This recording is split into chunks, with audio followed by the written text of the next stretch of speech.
Hi dear students, welcome to Social Science class. In today's class, we will be continuing the 7th lesson in Social Science, that is cruise around the world. The last class we have studied about different types of water transportation system that we are using for different uses. Okay. In today's class, we will be going to study the advantages of water transport. What are the major benefits of these water transportation systems?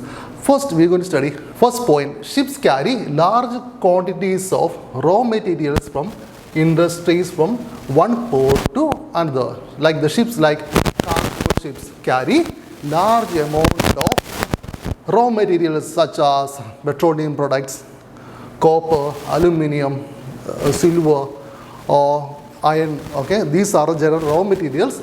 And the building materials we can, cargo ships will carry from one port to another port or one place to another place. So this is the first importance of or first advantage of water transportation system. Secondly, ships also transport finished goods from one country to another. What are the finished goods like? Finished furniture, finished vehicles, right?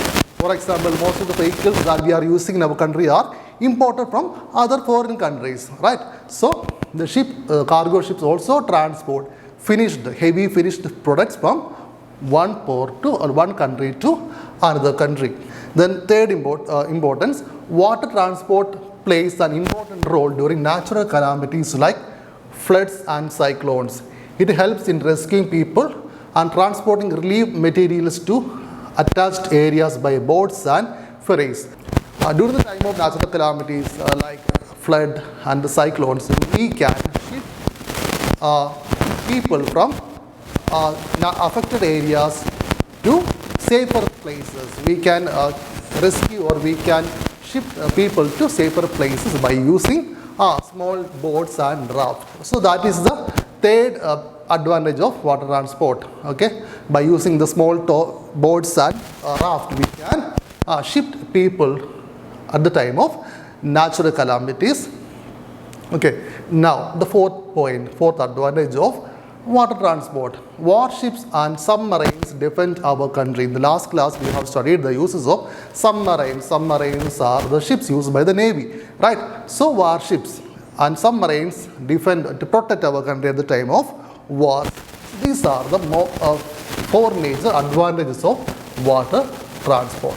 Now, we are going to study about the difference between port and harbour. The port and harbours are the two important terms that is very related to the ships and the water transportation system. We are going to study about the ports.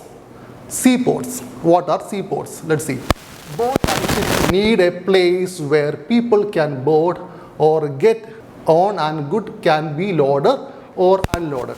So what is generally ports? Ports are attached area to the seashore and where the people can get in and get out from the ships and the boats. So that particular area, the area which is very attached to the seashore is called what? Seashore. And like the seaports. And through the seaport we can load and unload goods. Okay, that is the advantage of seaport. So it is an area attached to seashore through where the passenger people can get into the ship and get out of the ships and the boats. Now we are going to study what are harbour. As you see here, harbour is a place that provides shelter to ships and boats during bad weather. So what are harbour? Harbours are also a place attached to the seashores and oceans, and these are specially constructed area or specially meant area to protect the ships and boats, and this area specially provides shelter to the ships and boats during time of bad weather. So we can safely keep the boats and ships in the harbour. So we have around 13 ports are there. 13 ports are there in India, and we also have so many harbours in India.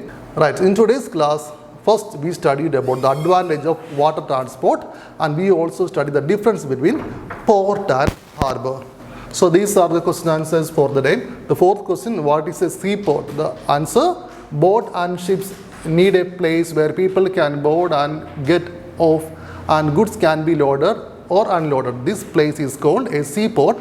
Seaports are situated on seashore of oceans, seas, large rivers and the big lakes. Fifth question, list 3 advantages of water transport. The first answer, ships carry large quantities of raw materials from industries from one port to another. Ships also transport finished goods from one country to another. Water transport plays an important role during natural calamities like floods and cyclones. So, copy these notes into your notebook and study it, and read the textbook minimum 4 times and get signature from your parent. So, be seen in next class.